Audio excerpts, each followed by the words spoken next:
Hello மக்களே, சிந்து பைரவி அடுத்து என்ன நடக்க போகுதுன்றதை இந்த ஒரு வீடியோவில் ஒரு குட்டி ப்ரெமோவாக பார்க்கலாம். அதுக்கு முன்னாடி நீங்கள் நம்மளோட சேனலுக்கு எதாவது ஃபஸ்ட் டைம் வரதா இருந்தால் நம்மளோட சேனலை நீங்கள் சப்ஸ்கிரைபர் பண்ணிக்கோங்க, பக்கத்தில் பெல் ஐக்கானையும் கிளிக் பண்ணிக்கோங்க. வாங்க வீடியோக்குள்ளே போகலாம்.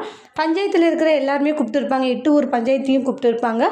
சிந்துமே அந்த இடத்துக்கு வராங்க. ஆதாரத்தோடு மகா இருந்துட்டு, போன வருஷம் என் பையனை பிளாக்மெயில் பண்ணி இந்த மாதிரி பொய் சொல்லி கல்யாணம் பண்ணிட்டா, இந்த வருஷம் நான் ஆதாரத்தோடு வந்திருக்கான்னு பஞ்சாயத்தில் இருக்கிற எல்லாருக்கிட்டையும் சொல்கிறாங்க.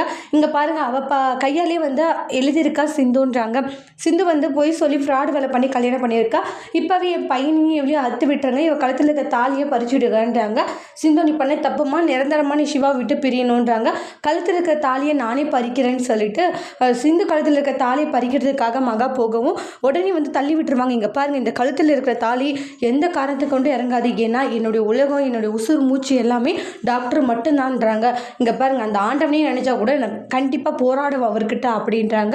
மகா எவ்வளோ போராடுறாங்கன்னு சிந்து ஆர்கியூமெண்ட் பண்ணுறாங்க. அடுத்து சிந்துவோடைய நிலைமை என்னன்றது வெயிட் பண்ணி பார்க்கலாம். தேங்க்யூ.